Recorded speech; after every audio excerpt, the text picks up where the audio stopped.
Halo teman-teman, hari ini kita akan membahas tentang First Run Under Armour Velocity Elite 2.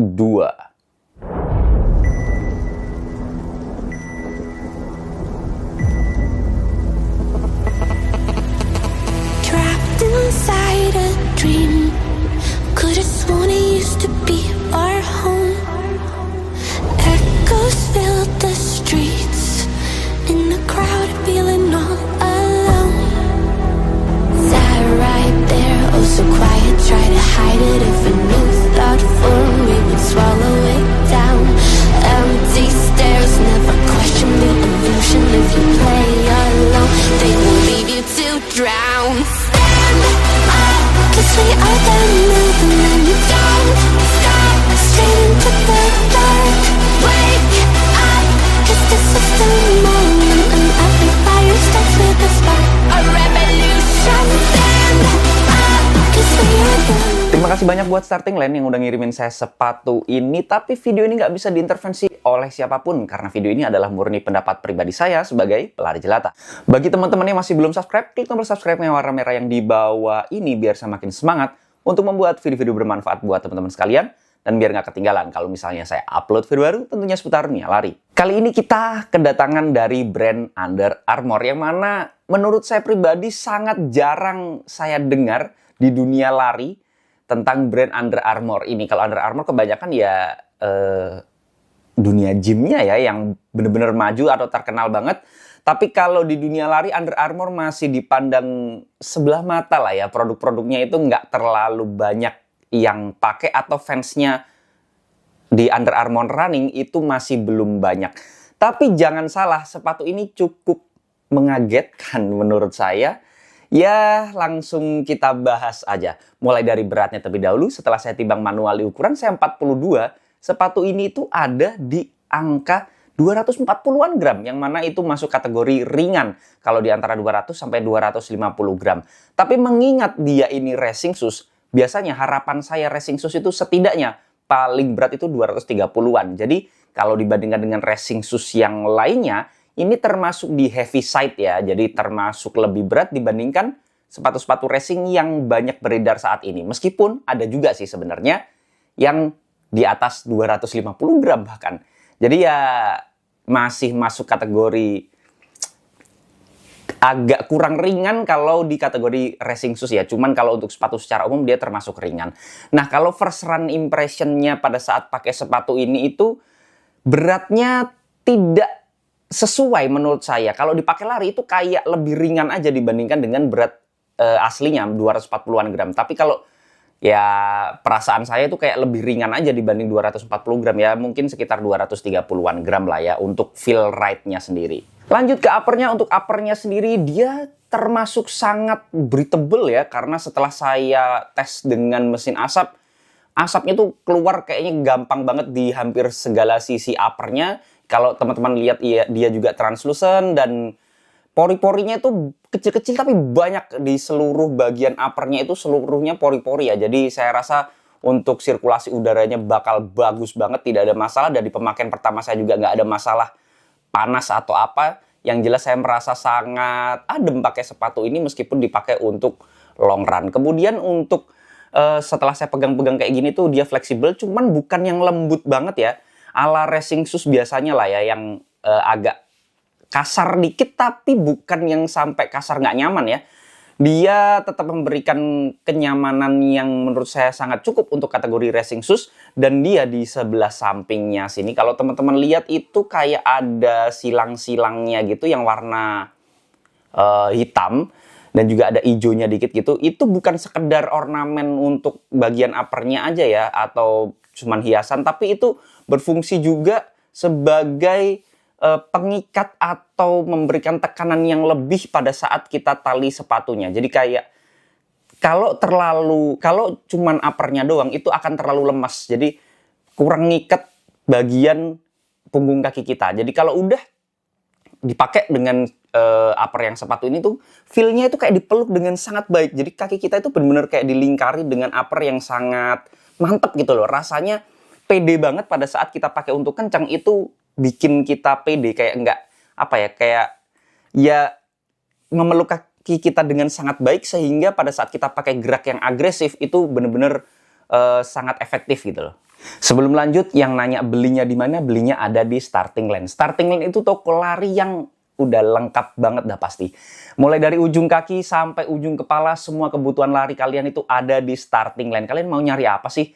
Mau nyari topi, mau nyari jersey, kacamata, jam GPS running watch, atau apapun lah ya, sampai sepatu lari jelas. Karena kalau di Starting Line, pilihan sepatu larinya itu lengkap banget dari segala brand ada di sana. Jadi, kalau untuk kebutuhan lari kalian yang paling lengkap serepublik ini, kayaknya ya di Starting Line. Kalian bisa langsung kunjungin toko-tokonya, udah banyak cabang-cabangnya juga. Cuman kalau kalian mau belinya online juga bisa karena sudah ada websitenya ataupun sudah tersedia di Tokopedia. Jadi atau Shopee juga ada sih. Jadi toko online lah intinya. Tapi kalau kalian penasaran langsung kepoin aja Instagramnya atau linknya saya bakal kasih di deskripsi. Lanjut ke lacing sistemnya. Untuk lacing sistemnya sendiri dia simple sebenarnya. Hole-hole-nya di sini kelihatan ada layer tambahannya yang layernya itu cuman lingkaran jahitan gitu doang ya, biar makin kuat. Hole-hole-nya sudah ada runner's knot-nya juga. Tali sepatunya saya termasuk tali sepatu yang nyenengin gitu ya. Pada saat saya tali itu kayak rasanya mantep dan nggak ada rasa ragu akan copot di tengah-tengah lari kita. Bahannya sih sebenarnya agak sedikit licin menurut saya, cuman di pemakaian pertama saya nggak ada masalah sama sekali. Kemudian kalau kalian perhatikan hole-hole-nya sini itu nyambung sama yang di bagian sampingnya sini, yang tali-tali yang warna hitamnya itu.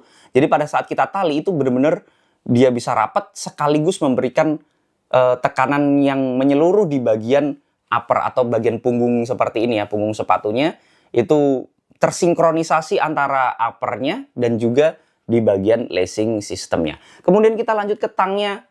Tangnya minimalis, ada sih paddingnya tapi termasuk tipis. Dan menurut saya ini tuh nyaman banget di bagian tangnya. Jadi kayak apa ya? Memberikan kenyamanan tapi jangan sampai berlebihan karena ini tuh racing shoes. Pengennya kan menekan berat semaksimal mungkin gitu ya. Nyamannya dapat banget dan dia fleksibel. Walaupun nggak ada sabuknya atau gasetnya. Nggak ada sabuknya sama sekali di dalamnya. Tapi masih stay di tempatnya banget.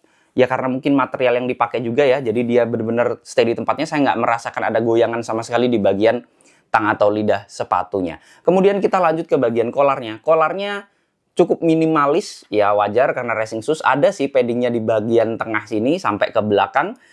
Cuman nggak yang banyak banget. Karena kalau banyak juga nggak pas. Karena ini tuh racing shoes. Kemudian kalau kolarnya sendiri rasanya saya merasakan nyaman. Tidak ada masalah sama sekali. Dan dia cukup fleksibel sih. Cukup fleksibel, nggak ada nempel di bagian mata kaki saya, jadi nggak memberikan masalah sama sekali. Ya saya nggak sadar pada saat saya lari apa yang tidak nyaman sama sekali nggak ada gitu ya. Jadi ya normal-normal aja. Kemudian di bagian heel counternya di sini ada struktur yang melapisi di bagian belakang, gunanya untuk mengikat atau menggigit tumit saya, tapi dia nggak terlalu yang tebel-tebel banget, masih bisa fleksibel dan nekuk-nekuk kayak gini. Yang jelas ini tuh kinerjanya B aja menurut saya nggak merasa superior atau nggak yang ngiket banget. Tapi racing shoes banyak yang kayak gitu ya, karena untuk menekan berat sepatunya.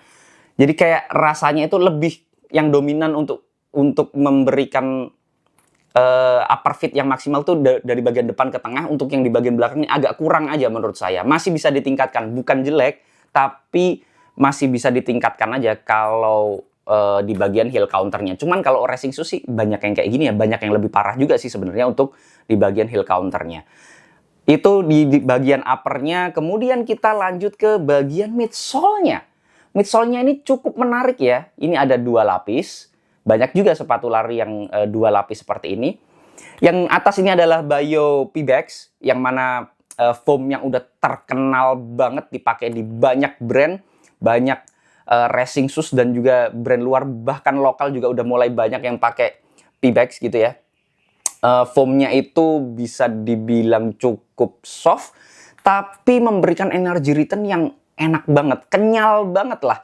Jadi kayak pada saat saya pakai sepatu ini tuh nyaman, kemudian empuknya tetap kerasa, cuman bukan yang over soft yang bener-bener soft banget gitu, bukan. Karena biasanya kalau yang seperti itu sensasinya pada saat kita pakai berlari itu bikin nyaman tapi cepet capek gitu ya. Kalau sepatu ini kan racing shoes, kita butuh waktu yang lama dengan kecepatan yang sangat tinggi. Dan dia sangat ideal menurut saya memberikan sensasi energy return yang sangat baik seperti dengan Pebax pada umumnya ya. Kemudian setelah saya ukur manual dengan durometer, dia ada di angka 27-an yang mana itu menandakan termasuk soft. Jadi nggak usah diragukan lagi untuk masalah kenyamanan daripada foam atau midsole yang dipakai di sepatu ini. Dan ya energy return-nya termasuk gede sih menurut saya. Apalagi dikombinasikan dengan midsole yang bawah, yang bagian flow-nya yang di bagian bawah ini. Yang bagian bawah ini cukup tebal. Kemudian jangan samakan antara yang atas dan yang bawah. Yang bawah itu fungsinya memberikan kestabilan yang mana tidak banyak diberikan oleh foam yang atas. Jadi foam yang bawah itu lebih rigid, lebih keras, lebih firm. Pada saat saya ukur manual dengan durometer, dia ada di angka sekitar 35-an, yang mana itu menandakan lebih firm, lebih stabil, bisa dibilang seperti itu. Jadi kalau yang atasnya doang mungkin kita akan banyak goyangan, tapi sepatu ini termasuk sangat stabil karena dia untuk foam yang di bagian bawah itu dari belakang sampai ke depan. Jadi termasuk full length gitu ya, walaupun yang depan lebih tipis, tapi tetap stability-nya itu signifikan banget. Jadi sepatu ini, itu menurut saya termasuk racing shoes yang stabil. Karena racing shoes itu banyak banget yang nggak stabil. Ya, dengan harapan karena yang pakai bukan pemula gitu ya. Kebanyakan yang pakai harusnya itu adalah teman-teman yang mempunyai strength training yang udah terlatih, yang ankle-nya udah kuat, kemudian ya jam terbangnya udah tinggi sehingga tidak terlalu memperdulikan itu. Tapi kalau yang pemula ini bakal sangat kerasa banget, lebih safe, lebih aman lah bisa dibilang seperti itu. Jadi perpaduan antara Pebax, Bayo Pebax-nya yang atas, kemudian midsole yang di bagian bawah itu pas banget menurut saya, memberikan sensasi yang enggak sepatu lain atau racing shoes yang lain itu berikan gitu, tawarkan. Jadi ini termasuk unik dan kayaknya agak susah bikin racing shoes yang benar-benar stabil kayak sepatu ini. Cuman jangan salah, walaupun stabil tapi tetap kerasa nyamannya, dan untuk bounce back-nya dari foam-nya itu sendiri luar biasa. Kemudian jangan lupa bahwa ini sepatu sudah ada carbon plate-nya, jelas karena racing shoes diintipin di bagian bawah, dan ini termasuk firm banget karena saya tekuk gini tuh bener-bener nggak bisa carbon plate-nya. Itu menandakan bahwa carbon plate-nya itu agresif banget, dan pada saat saya pakai itu memang dia terasa banget agresifnya.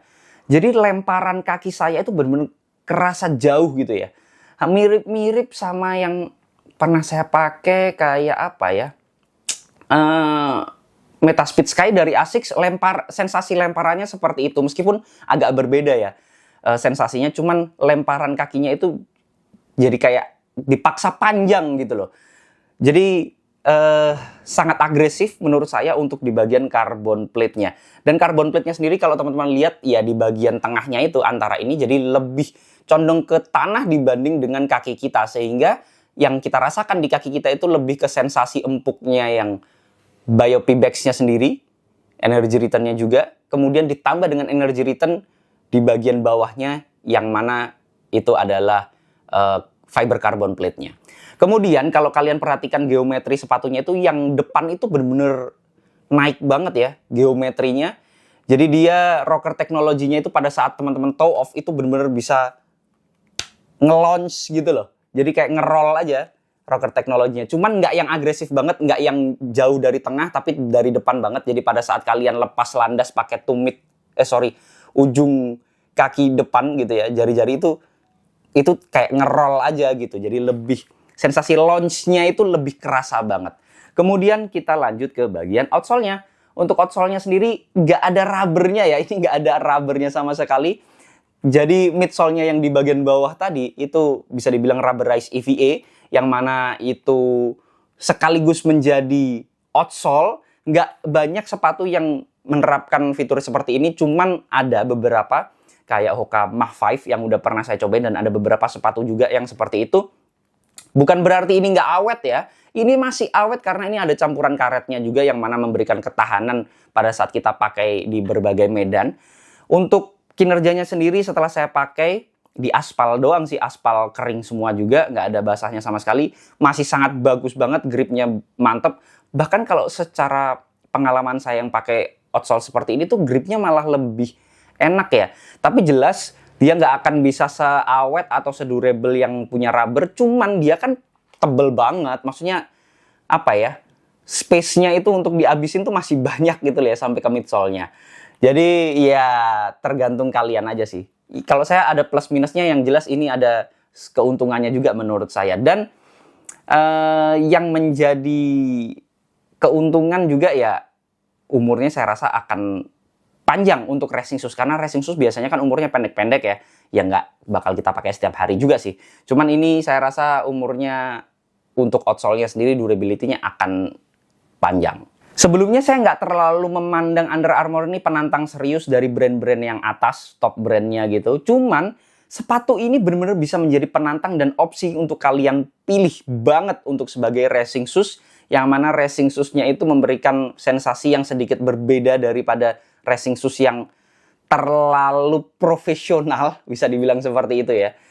Tapi jangan salah, sepatu ini kalau kalian pengen ngebut, bisa banget. Enak banget dipakai ngebut, jelas. Speed session shoes enak juga. Yang jelas kalau kalian pakai sepatu ini, jangan sampai kalian berpikir ini sepatu yang lebih di bawah dibandingkan dengan top brand yang lainnya. Mungkin itu saja yang bisa saya bahas dari Under Armour Velocity Elite 2. Tapi balik lagi, itu semua adalah pendapat pribadi saya. Jadi teman-teman boleh banget nggak setuju. Kalau ada koreksi, masukan, pertanyaan, dan juga pembahasan, bisa langsung sharing di kolom komentar. Jangan lupa subscribe channel biar saya makin semangat untuk membuat video-video bermanfaat buat teman-teman sekalian. Dan biar nggak ketinggalan kalau misalnya saya upload video baru, tentunya seputar dunia lari. Assalamualaikum warahmatullahi wabarakatuh.